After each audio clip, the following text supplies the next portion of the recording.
According to the publication Psychology Today, the one that I get, regularly.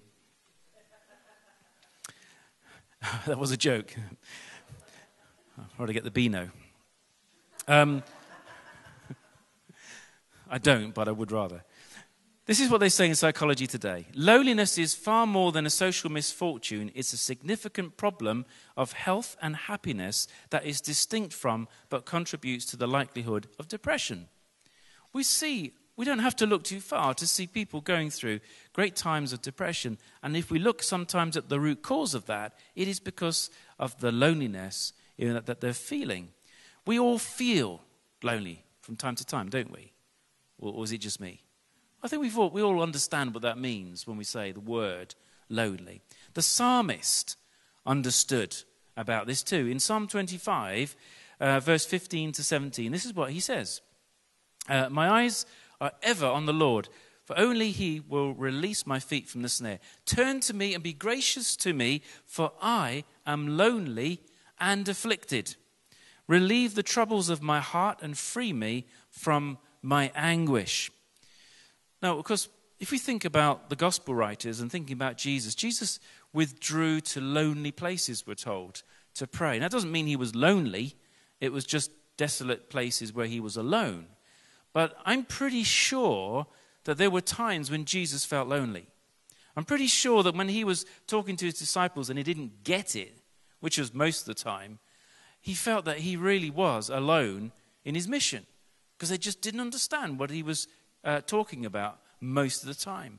But I think Garden of Gethsemane, it must have been a particular time when Jesus felt incredibly alone because he was wrestling with what he had to go through, and you know how he almost pleaded, as it were, to his Father to pass the cup from him, and I can imagine that then he was feeling pretty much alone, but not as much as when he hung on the cross and said, my God, why have you forsaken me?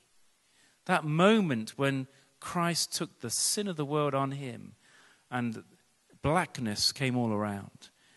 The loneliness that Jesus felt must have been quite incredible. So we can understand that he knows what we go through, which is a good thing. We can think of other people like Elijah. Now, Elijah felt alone. He did the Mount Carmel thing, which I think every minister would love to do, at least once in their life, call fire down from heaven, usually for the wrong reason. But Elijah went through this tremendous miracle and saw this tremendous sign and wonder before his eyes, and then he ran away from a woman.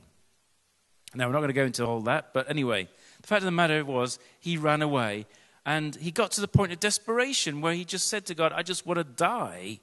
I just want you to take me. I've had enough. And then, as you know, the angel came and he got food and everything, and then he went to Mount Horeb. Now, on Mount Horeb, he was in a cave, and you remember the story how the power of God passed by and God wasn't in all of that. He was in the still small voice at the end. Now, this is interesting because I just want to express this because this tells us a bit about loneliness and how we can perceive things when we are lonely.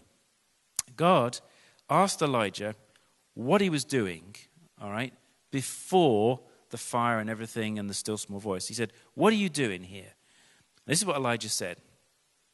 I've been very zealous for the Lord God Almighty. The Israelites have rejected your covenant, torn down your altars, put your prophets to death with the sword, and I am the only one left. And now they're trying to kill me too. Now what happens then is that we see all the fire and the earthquake and everything, and then a still small voice. And then God says to him again, what are you doing here? And he says, now a bit deja vu here, I have been zealous for the Lord God Almighty. The Israelites have rejected your covenant, tore down your altars, and put your prophets to death with the sword. I am the only one left, and they're trying to kill me too. So before seeing the power of God and hearing him speak and out the still small voice, and after, he's saying the same thing. And oftentimes I really believe that when we get to a point of loneliness, we get to a point of despair from it, and then it's like, those of you remember records, you get like a broken record, and it just keeps on playing the same track all the time. And Elijah got to a point where his loneliness and his despair and his bitterness from it, he could not see beyond himself. He was in a point where he was in absolute desperation. And of course, we know that God then said to him, actually, you're not the only one left. There's another 7,000.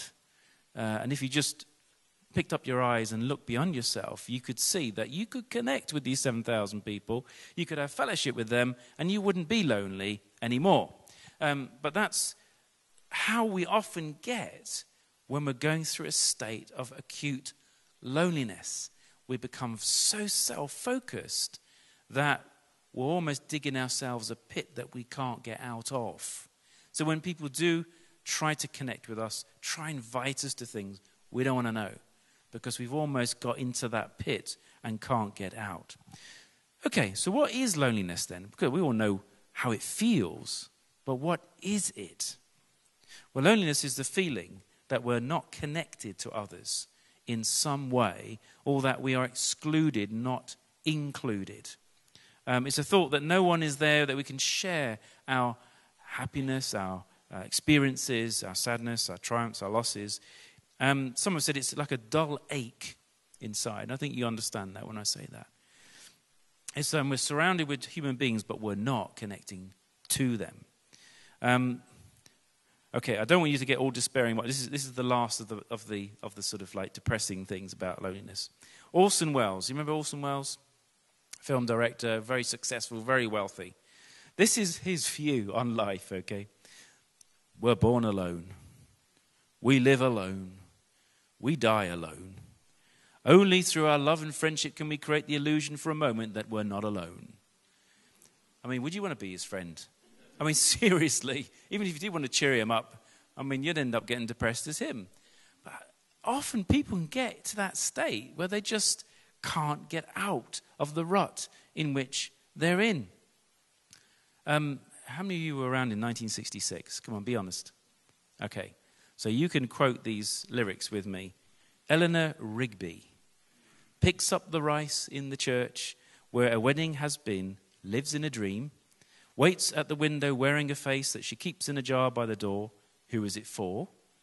Father Mackenzie, I don't know who he was, but he wasn't a very good preacher, writing the words to a sermon that no one will hear, no one comes near.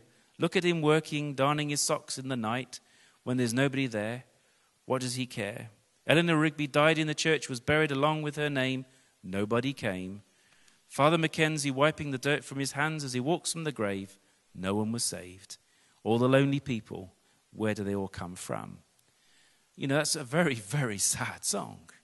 But actually, it was probably a very good reflection on what people were going through even at that time, and perhaps even more so at this time, because people throughout the centuries have all gone through what we're going through today.